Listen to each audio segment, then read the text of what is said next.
नमस्कार। आज हम बात करते हैं ब्लैक फंगस। जी हाँ, आप सभी जानते हैं पिछले कोरोना के बाद हमारे समाज में ब्लैक फंगस की कितनी जाने गई है, कितनी खतरनाक बीमारी है। तो ऐसा ही केस हमारे पास ब्लैक फंगस से पीड़ित केस आया था, जिनके पास पीजीआई चंडीगढ़ और बहुत जगह की रिपोर्टें हमारे पास, रोहतक की और सारी जगह की हमारे पास रिपोर्टें हैं। तो बहन जी आज से लगभग 6 महीने पहले शर्मा जी हमारे साथ आए थे इनको लेके। तो उसमें मैं सिविल हॉस्पिटल में ओपीडी में था, तो जनरल सी कुछ हमने आयुर्वेदिक मेडिसिन इनको दी थी और अब ये लगभग 99% स्वस्थ है।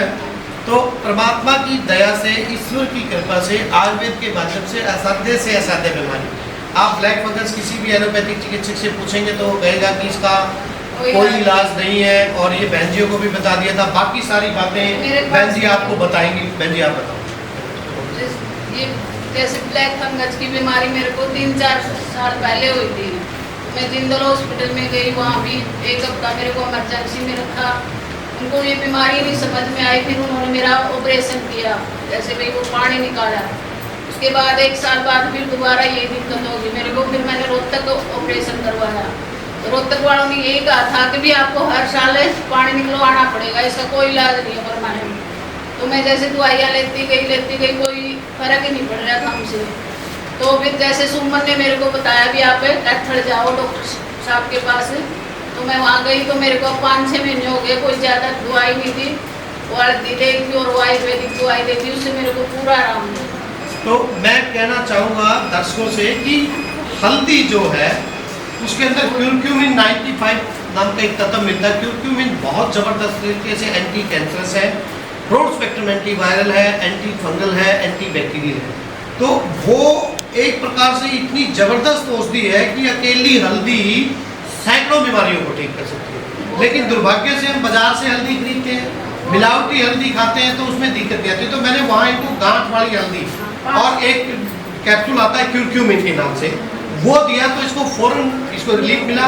और ये आज आपके सामने मेरी नाक पे बिल्कुल ही बहरा कर दिया, 5 महीने हो गए। उसके बाद कोई जुकाम नहीं, कोई सिर में दर्द नहीं। मैं सारी चीज खाती हूँ। डॉक्टर साहब ने लस्सी दही बंद किया था, वो भी लेती हूँ। मैंने कोई परहेज भी नहीं रखा।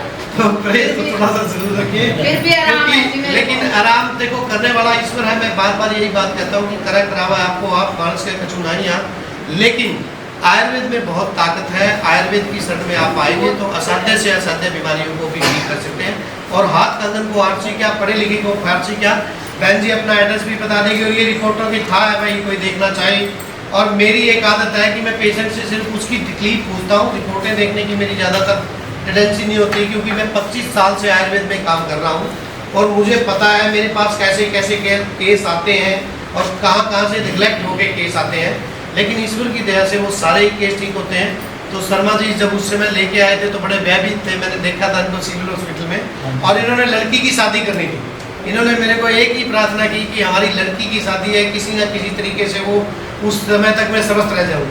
तो लेकिन मैंने उनको तभी इनको बहनजियों को विश्वास दिलाया था, आप थोड़ा सा मेरे कहे अनुसार चलिए, ईश्वर की कृपा से आप लड़की की शादी भी अच्छे से करेंगे और बिल्कुल स्वस्थ हो जाएंगे। और वही परमात्मा की दया से ये लड़की की शादी भी अच्छे से होगी, ये भी स्वस्थ होगी।